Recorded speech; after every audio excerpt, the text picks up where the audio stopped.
Hello, people of the internet. Nev Zircon here. I wanted to talk about what LGBTQ plus stands for today.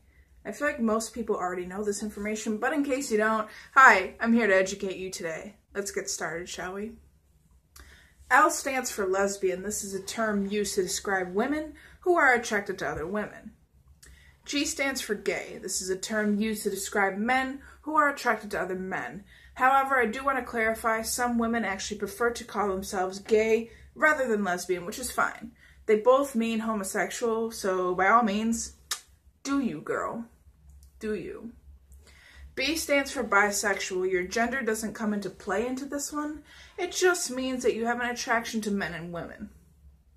Which, unlike what most people think, your attraction to men and women does not need to be a 50-50 split. That attraction just needs to be there. Okay.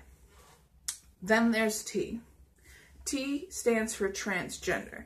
Unlike the first three letters, this is not a sexuality. So this is not who you want to see yourself with. This is how you identify yourself, okay? So transgender means that your gender doesn't match the sex that you were assigned at birth. So if the doctor spanked your bum and said, hey, this is a girl, and you grow up thinking, or if the doctor spanked your bum and said, hey, this is a boy, and you grow up saying, well, you would be trans.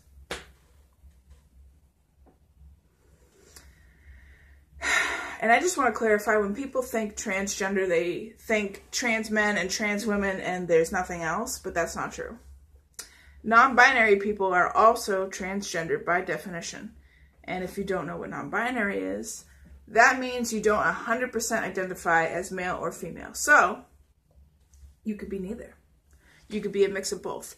You could be fluid between genders. There's a bunch of different ways to be non-binary, but last I checked, no one is assigned non-binary at birth. So, boom. You have a trans person. Not every non-binary person identifies themselves that way, but by definition, I am letting you know they are trans. So if they do identify themselves as trans, that is not incorrect. Now that we have that out of the way. Q. This is where it gets a little tricky. Q, a lot of people say stands for questioning. The Q is for queer. And this is a touchy subject for some people because it does have a very negative history. Some people still very much consider it a slur and very offensive, while other people have reclaimed it to give it a more positive meaning, which, just to be clear, I support both sides of that argument. I understand why some people are offended, and I understand why some people want to reclaim it to take away that negative power from the word. Queer nowadays is used basically to identify anyone who's not straight as far as sexuality goes. And then there's genderqueer, which a lot of people consider to be interchangeable with non-binary, but some people do argue that it's just the state of not being male or female. So, either way. And the plus is for everything that wasn't already covered.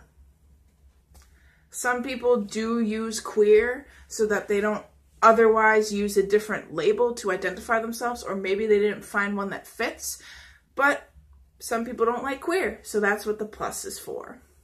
The plus is, well, for everything that the first letters of this didn't already cover.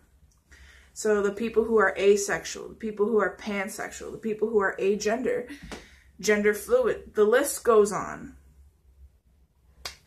Because like I said, some people don't identify with the word queer, and some people who are a non-binary identity don't consider themselves trans. So again, that's what the plus is for. Anyway, thank you for watching this video. Remember that you're valid and wonderful just the way you are. And don't let anyone bring you down. Have a wonderful day. Bye.